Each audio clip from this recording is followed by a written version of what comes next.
Hey everybody, today we're talking about is the Sony A7 III worth buying in 2020? Let's go. Welcome back everybody, my name's Dustin and I make videos about making videos. If you're interested in that, hit subscribe down below. Shout out to everyone who has subbed already. I'm trying to hit 500 subs by the end of February and it's beginning of February right now and already in 2020, 45 subs. Y'all are freaking awesome. I know that's not like a ton, but it means a lot to me. Thanks in particular to three people I want to shout out: Bulletproof Gaming, Tyler Morgan, my guy, go check out his work if you don't already.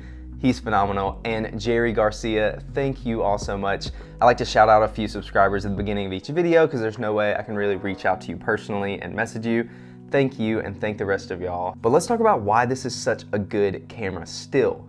Almost 2 full years after its release, in a time where Canon, Sony, Nikon, Fuji, Panasonic are releasing phenomenal cameras with updated specs all the time, this camera that was released in April of 2018 is still at the top of the food chain. Okay, maybe not the top, but it's still up there. So competitors to this camera, for this video, I'm only gonna count the EOS R and the Nikon Z6 because they're the only full frame mirrorless bodies that are in the same price range. All right, so real quick, I wanna bust out a short list of specs that I think puts the A7 III above the competition. Number 1, 4K no crop. Number 2, 1080, 120 frames per second. Number 3, in-body stabilization. The EOS R has digital, the A7 III has actual in-body stabilization. Remember that video where I was like moving around? That's the kind of stabilization it has. Number 4 is the phenomenal autofocus. Now the entire internet generally believes that Canon dual pixel autofocus is better than the Sony A7 III.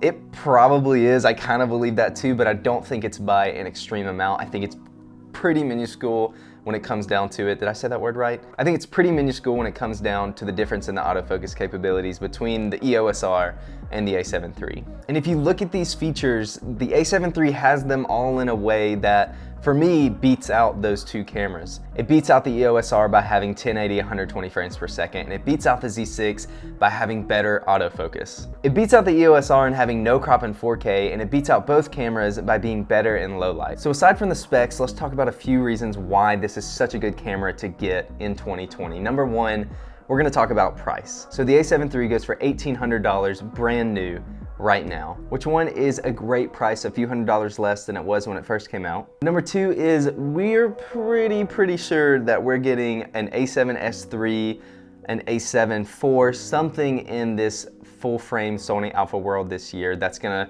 take the place for video creators for this camera. And then in the Canon world, the same thing. We're looking for a Canon EOS R Mark II or R5. Those are most likely coming in 2020 and they are 99% gonna be better than the A7 III. The only issue with those, they're both prospected to be $3,000 plus. And like I said, this camera right now is selling for $1,800. There could be a price drop when Sony drops their new full frame mirrorless camera. I think is more likely are people selling their A7 III used once those new cameras come out so that they can turn around and buy them. And of course, not everyone does this. A ton of people are gonna keep their A7 III. But say you have this A7 III body that you're trying to sell used, when for brand new, someone could buy one for $1,800.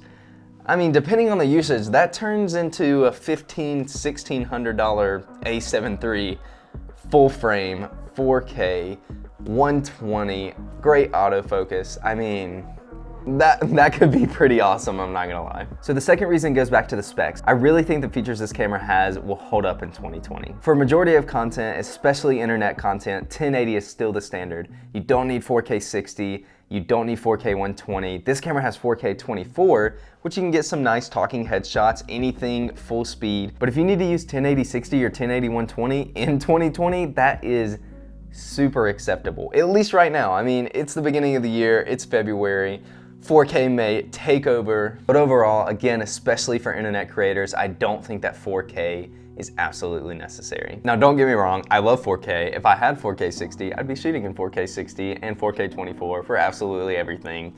That's why I want the Blackmagic Pocket Cinema camera. Hey, we'll talk about that in another video. Another small thing I want to talk about Sony, if you're not already a Sony full frame user, the lenses are phenomenal, specifically the Tamron. So Tamron came out with an updated 28-75 that I'm pretty sure is $1,200 cheaper than the G Master 24-70, and it's so good. The autofocus for a third-party lens, phenomenal. I'm saying phenomenal a lot. And then more recently, they dropped a 17-28, which I really want to get my hands on. I feel like if it's the same quality as their 28-75, it'd be an awesome alternative to a G Master 16-35. And then hopefully Tamron is gonna give us a 70-200 equivalent soon. Even if they don't, we got the Sigma. There's so many phenomenal cameras out right now, but I do think that the A7 III is totally worth it in 2020. That's all I have for you today. Thank you so much for watching. If you enjoyed this video, please hit like down below. Let me know, what do you think? Do you think the A7 III is worth it in 2020? Or do you think these new cameras that are coming out are totally gonna demolish it? Or do you think that there's a camera already out that beats the A7 III, the EOS R, the Blackmagic Pocket Cinema 4K? I really wanna test out that camera. Also planning on doing not like a scientific review, but kind of like my best things, my favorite things about the new Zhiyun Weebill S. Thank you so much for watching. Remember to hit subscribe down below if you want to see more. Click that little bell so that you get a notification right when I upload, and I'll see you next week.